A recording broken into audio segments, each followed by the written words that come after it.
And next question. So back in 2021, yeah, you was close back then to winning the championship, and it kind of disappeared before your eyes. And I know that was definitely hard to comprehend. Yeah, I remember the night. I think me and Brandon Brindle were tied for the points. No, I was actually 4 behind him, but I drew the pole. He drew about 8th or 9th, and he was leading the points. But if I would have won that race that night, I think we would have ended up tied if he finished second, but I would have won the tiebreaker. Definitely was a heartbreak because it happened. We actually broke so a clutch has springs in it on the backside of the motor, the stock ones do, and from time to time, those springs will actually pop out and get lodged, and that is what had happened after the initial restart.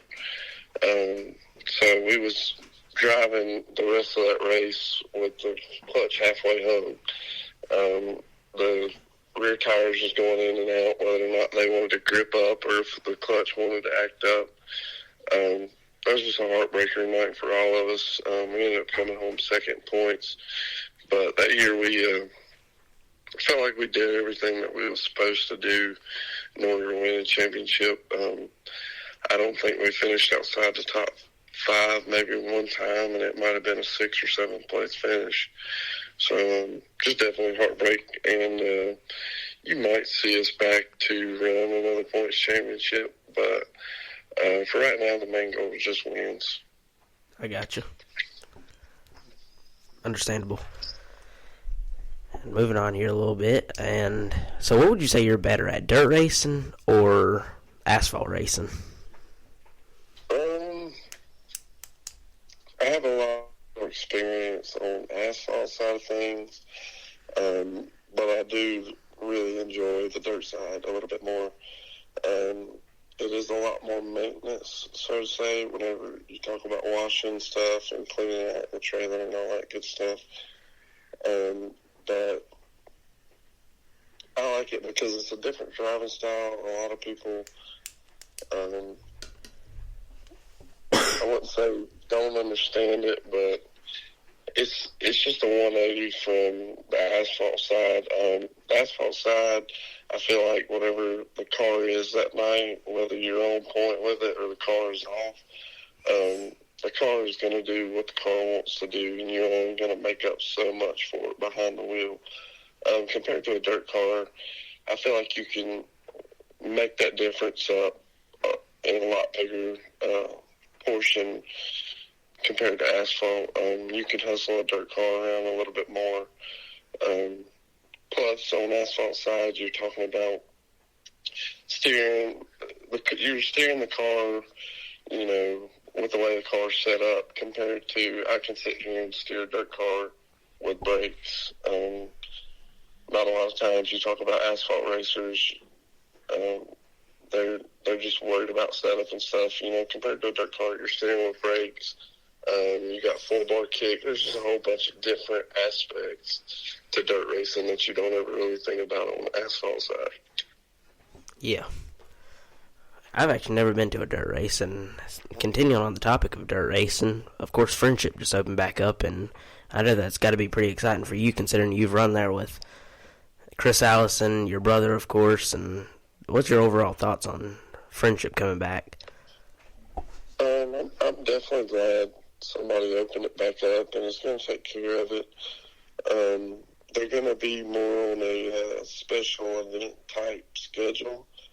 So I think you will see a lot of people get attracted to Ultimate Motorsports Park simply because I don't think they have many events that are not going to be. I don't think they have any events really that's going to be a weekly event.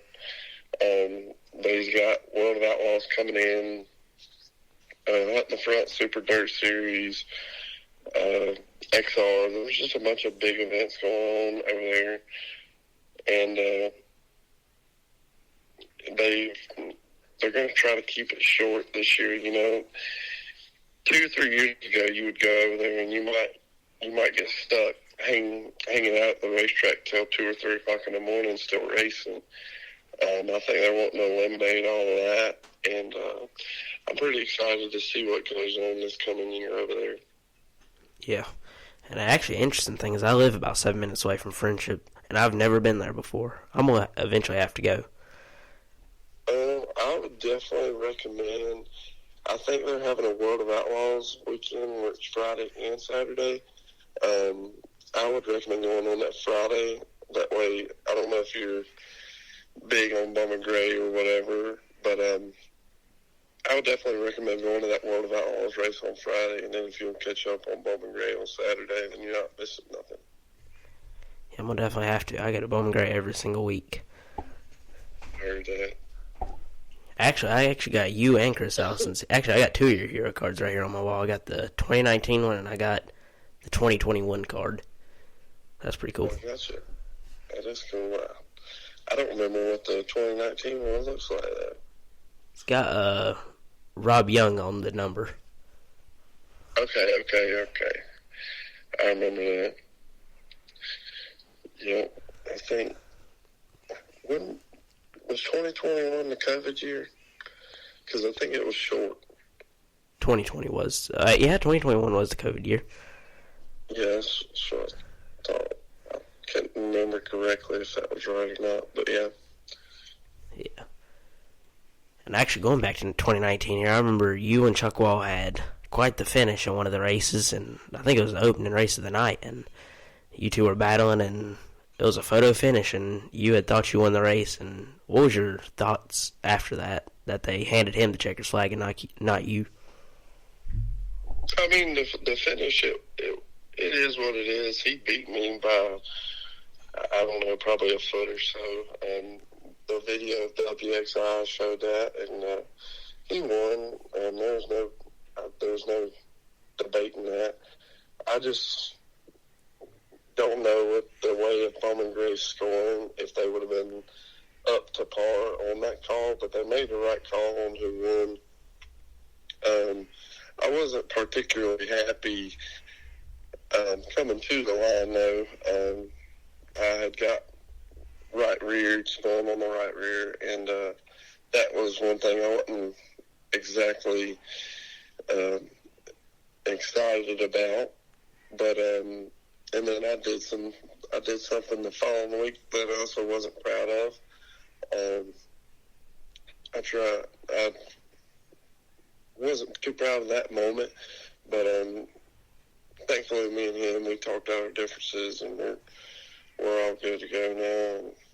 And, I don't really go over there to make enemies, but sometimes you get heated in the moment, and you let your emotions carry the best of you.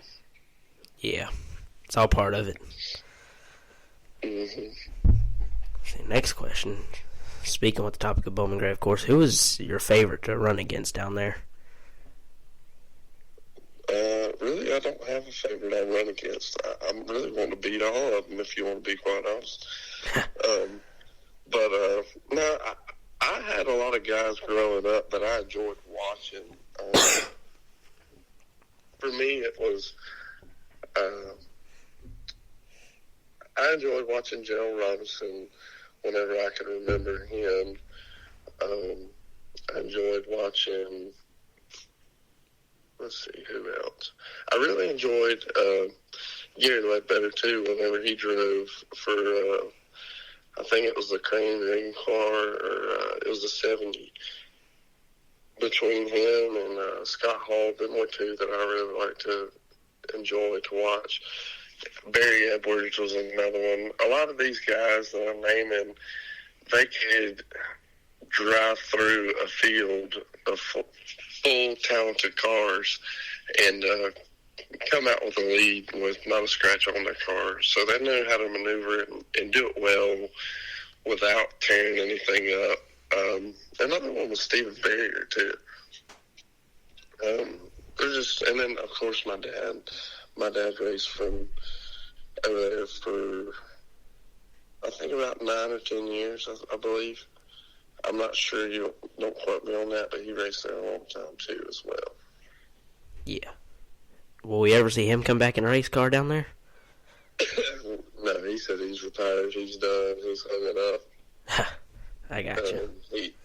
He don't. He said he's strictly crew chief now, truck driver, and he said that the helmet's being hung up and for good. I get what you mean. He's done pretty good. He's done good. Mm-hmm. See, would you ever move up to maybe street stock or sportsman for a season? We talked about it. Possibly. There's still a few goals I have in other places that I would like to accomplish. But if I ever get to where I can afford it competitively, I wouldn't mind doing something in the Sportsman Series. The street stock wouldn't really be my first choice. I would definitely go with the Sportsman car. I feel like the street stocks, they tear up a lot of stuff, and they don't win much more than what we do. Plus, those cars are just as expensive as a Sportsman car. Really, the only difference is the motor. So, I believe I would consider Sportsman if I was to ever move up. Gotcha. I'd like to see it. And here's another question I ask a bunch of drivers that's come on here, and that's about like a diecast or like a car model of some sort. So, if you had to pick between any of your cars that you've drove at Bowman Gray or a dirt car, would you like to have any of those like a diecast, and which one would you choose? It's tough. I would probably pick. I would definitely go with my 2021 cars, which is the year I finished second in points at the stadium, along with my dirt car. That year we had, between asphalt and dirt, I think that year I had 18 wins. Well, I think 2 or 3 at Bowman Gray, and the rest of them was at a dirt track. But also, I think I would choose my past year. This past year, the modified car, I got my first dirt modified win, and that's something special to me because I worked pretty hard for it. But for sure, that 2021 year, whenever we won 18 races, those 2 doors along with the modified, those 2 would probably be those 3 would be my diecast cars because they mean the most. I got you. I'd like to have one. The 2021 Bowman Gray car looked real nice. Yeah, something about that purple and yellow together that I really enjoyed. Yeah, that's why I picked it to be on the cover of this episode, so everyone will see it out there. It looks nice. I mean, everyone will see it, of course, whenever it's out. So, yeah. Let's see. Next question. I figured you'd know this one. This upcoming question was bound to happen, and that's where the name Slim Reaper came from. So, where did that come from?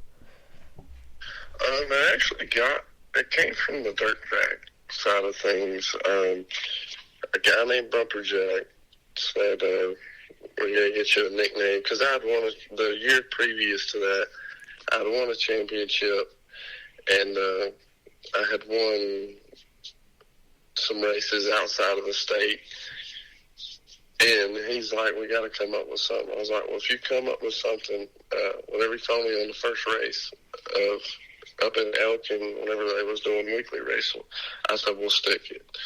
And so he called me the Slim Reaper. I said, well, that's not, I've been called a lot worse. I was like, so, plus I like it. So we'll stick with it. We'll go with it. I actually earned that at a dirt track by I guess you'd say the way I don't really. He said I look scary for some reason. I said, what's scary about me? I'm gentle. I was like, I like to laugh and cut and pick up like everybody else does. He's like, yeah, but he's like, if you look at your RBF that you got going on, you look mean. And I was like, well, you're probably not wrong. So But between those two, that's how the name come up. And